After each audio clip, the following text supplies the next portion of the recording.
Yepyeni bir video ile herkese merhaba. Bugün sizlerle birlikte benim için çok özel olan bir şey yapıyorum. YouTube'a ilk videomu çekiyorum. İlk videom olduğu için biraz heyecanlıyım. Elim ayağım birbirine dolaşırsa şimdiden affola. Bundan sonrası için sizin destekleriniz benim için çok önemli. Destek olmak için abone olmayı ve bu videoyu beğenmeyi unutmayın. Lafı daha fazla uzatmadan hemen ilk ürünümüze geçiyorum. Daha öncesinde ama belirtmek istediğim şöyle bir şey var. Ben bir ürün alacağım zaman ilk olarak bir araştırma yapıyorum. Bu araştırmaların sonucunda kendi bütçeme göre birkaç tane ürün seçeneği oluşturuyorum. Daha sonra bu ürünleri eğer varsa YouTube'da inceleme videolarını izliyorum. Trendyol, Hepsi Burada, Gitti Gidiyor gibi sitelerden ürünler hakkında yapılan yorumları okuyorum. Onları inceliyorum. Daha sonrasında uzun bir araştırmanın ardından da hangi ürünü alacağıma karar veriyorum. Şu anda da uzun süredir Blue Switch bir mekanik klavye arayışındaydım. En sonunda tam bir fiyat performans ürünü olan ürünümüzü buldum. Lafı daha fazla uzatmıyorum. Hemen ürüne geçiyorum. O zaman let's go! Ürünümüz Rampage'in Strike serisinden mekanik bir klavye. Ben bir süre bu klavyeyi kullandım, deneyimledim. Şimdi özellikleriyle birlikte deneyimlerimi sizinle paylaşacağım. Evet, ürünümüze geldik. Ürünümüz Rampage'in Strike serisinden Blue Switch'li mekanik bir klavye. Kutusu klasik bir Rampage klavye kutusu. Mat yüzeyde parlak olarak görseller eklenmiş. Şuraya bakacak olursak 6 farklı gökkuşağı rengine sahip 6 tane sıralı led ışıktan oluşuyormuş. Yani RGB bir klavye değil. Şurada da Türkçe Q diziline sahip olduğu belirtilmiş ve G-Shen Blue Switch'lere sahipmiş. Blue Switch'e özel Blue ojelerini de sürdüm sizler için. Bilmeyenler için belirteyim. Cherry MX Blue piyasada en iyi switch olarak geçer. G-Shen Blue switch'ler de tam olarak Cherry'nin muadili diyebiliriz. Yani böyle bir fiyat performans ürününde bizim işimizi oldukça görebilecek bir switch'e sahip. Şöyle kutuya genel olarak bakarsak. Arkası da aynı şekilde mat yüzeyde klavye görseli parlak olarak işlenmiş. Özellikler yazıyor. Bu özelliklerden zaten bahsedeceğim. Hemen lafı uzatmadan kutuyu açıyorum. Evet, kutuyu açar açmaz önüme ilk çıkan şey kullanma kılavuzu. Kullanma kılavuzunda Türkçe dil seçeneği mevcut ama zaten buna gerek olmayacak. Bu videoyu sonuna kadar izlerseniz klavye ile ilgili bütün bilgilere sahip olacaksınız. Ama bunu da yine de atmayın çünkü 2 yıllık garanti belgesi burada bulunuyor. Evet, şunu kenara alıp hemen klavyeye geçiyorum. Kutuyu da kenara aldıktan sonra şu koruma süngerini de çıkartayım. Yani ince bir sünger koruma ile gelmiş. Daha korunaklı bir şey olamaz mıydı? Tabii ki olabilirdi. İncecik bir sünger ama sonuç olarak klavye sağlam bir şekilde elime ulaştı. O yüzden çok da gerekli değil diyorum ve devam ediyorum. Klavyenin kutusunun içerisinden başka hiçbir aparat çıkmadı. Tuşları çıkartmak için bir aparat çıkabilirdi ya da tuşların arasını temizlemek için bir aparat çıkabilirdi. Yani çok gerekli mi? Ne kadar kullanılıyor? Kutunun içerisinde kalıyor diye düşünüyorum. Ama tabii bunun için özen gösteren insanlar da vardır. Yani tuşu şöyle çıkartayım. Hemen kolaylıkla çıkıyor zaten. Gördüğünüz gibi Blue Switch olduğu da gözüküyor. Hemen yerine de kolaylıkla takabiliyorum. O yüzden çok da problem olduğunu düşünmüyorum. Yani genel olarak klavyemiz gayet güzel bir şekilde elime ulaştı. Klavyenin tamamı ABS plastikten üretilmiş. Metal bir aksam herhangi bir yerinde göremiyorum ben. Tamamen ABS plastikten oluşuyor.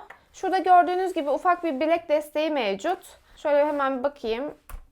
Yani evet şöyle bileğe geliyor olabilir ama oyun oynayacaksak şu şekilde durduğumu varsayıyorum. Pek de bileğime gelmiyor açıkçası. Ama olsun, zaten dediğim gibi bu bir fiyat performans ürünü. Bizim beklentimizi karşılayacak düzeyde olması yeterli. Bilek desteğinin bulunması bile çok güzel bir şey. Evet, şimdi klavyemizi güce bağlayalım. Bir de ışıklarına göz atalım. Klavyemizi güce bağladım. Şimdi ışıkları da söndüreyim ki buradaki güzel ışıkları daha net görebilelim.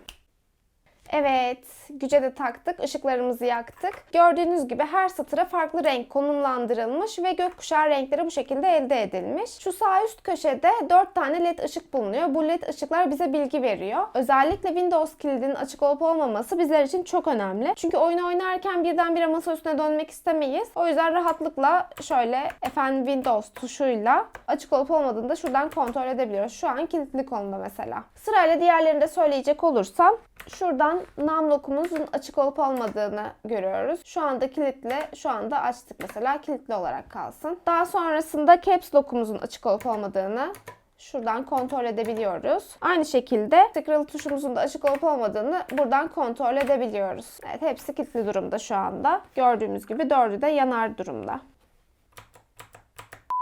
Hemen tuşlarımızın seslerine bakalım. Blue Switch'in çıkardığı sesi ben çok seviyorum. Özellikle oyun oynarken. Normal kullanımda ben de daha sessiz klavyeler tercih ediyorum. Ama oyun oynarken gerçekten şu daha çok havaya sokuyor zaten beni.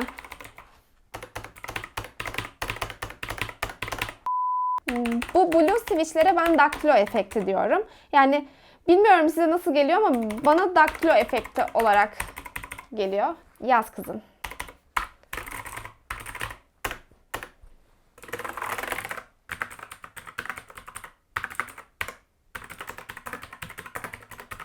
Bu şekilde gördüğünüz gibi çok güzel sesleri de var. Şöyle yan tarafına bakacak olursak burada da ledleri var. Bunun rengi değişmiyor bu şekilde ama zaten kırmızı olarak gayet güzel bence. Bu da ayrı bir hava katmış. O zaman ışık efektlerimize bir göz atalım. Rahatlıkla şöyle F'ne basıp daha sonra insert tuşuyla efekt geçişlerini görebiliyoruz. Böyle yanıp sönen bir efekt görüyoruz. Bunu istediğimiz gibi ayarlayabiliriz hızını. Mesela şöyle yavaş olabilir. Şurada 4 tane ledin aynı anda yandıysa en uca ulaştık demek istiyor aslında. En düşük ya da en yüksek hızda olduğunu belirtmek için şöyle kademeleri var. Bir tık daha hızlı. Yine aynı şekilde parlaklığını düşürüp arttırabiliriz. Diğer efekt için. Ben bu efekti çok seviyorum nedense ya. Hatta bunu bir de böyle en yavaş olduğu zaman bastığımız tuşlar daha uzun süre kalıyor. Bence çok güzel bir efekt bu. Ben seviyorum. Böyle. Devam ediyorum. Bu da bastığın tuşu söndüren efekt. Normal klasik hepsi yanıyor. Bastığın tuş sönüyor. Bunu da şeyde kullanmak güzel olur. En hızlı haliyle diye düşünüyorum. Çünkü söndü ve hemen bıraktığında geri geliyor. Bu da bu şekilde güzel olur. Devam ediyorum. Evet, bu da bastığın noktadan itibaren dalga oluşturuyor. Bu da eğlenceli bir efekt olabilir. Devam ediyorum. Bastığın satırı yakıyor. Güzel. Hangi satırdaki tuşa basıyorsan o satırı olduğu gibi görebiliyorsun. Devam ediyorum. Bu da bastığın tuşun bölgesini yakıyor. Hangi tuşa bastıysan onun çevresini aydınlatıyor. Yine aynı şekilde bunun hızını ayarlayabiliyoruz. En hızlı haliyle şöyle. Biraz yavaşlatayım. Gördüğünüz gibi daha uzun süre aydınlık kalıyor. Güzel. Ben bunu da biraz yavaş olarak kullanmayı tercih ederdim herhalde bu efekti. Devam ediyorum. Bu da bölge bölge böyle yanıyor, sönüyor. Biraz hızlandıralım. Hızlıyken çok güzel. Yavaşta çok anlaşılmıyor tabii. Hızlandırınca güzel oldu. Devam ediyorum. Bu da dalga. Dalga dalga dalga dalga. Evet, devam ediyorum.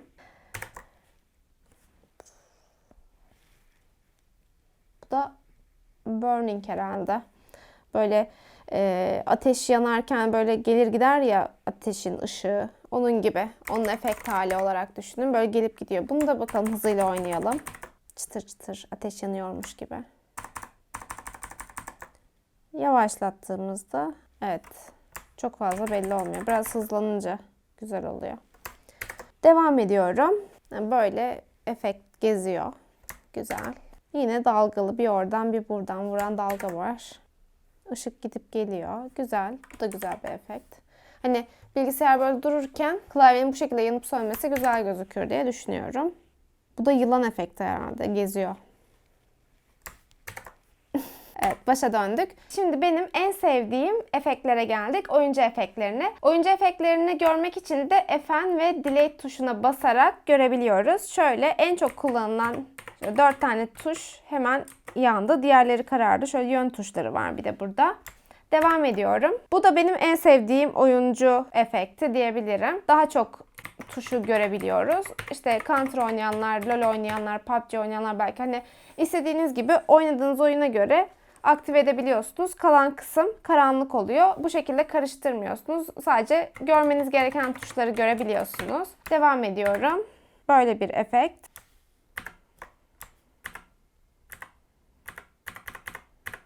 Bu şekilde. Normal eski haline geri dönüyorum. Oyuncu efektlerimiz de bu şekildeydi. Genel hatlarıyla ürünümüzü inceledik. Şimdi videonun en eğlenceli kısmına geliyoruz. Oyun testine. Hadi geçelim. 5 minutes later. Klavyemizi bir de oyun testinde görelim. Bugün sizlerle birlikte Valorant oynayacağız. Karşılaşma bulundu.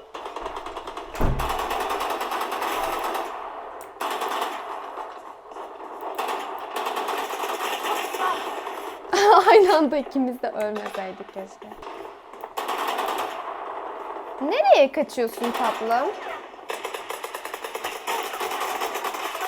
Ama böyle de şey yapılmaz ki.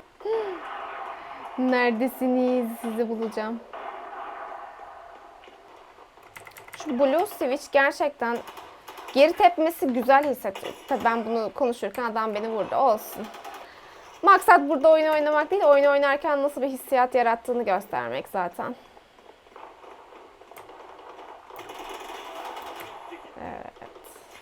Gel bakalım buraya. Güzel. Gel bakalım.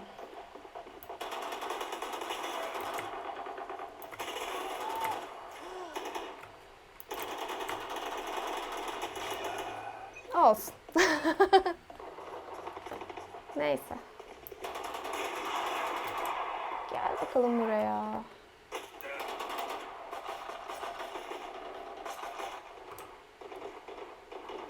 Şöyle bir duralım. Durmayı sevmiyorum aslında da. Şimdi gelecek diye tahmin ettim. Evet. Güzel.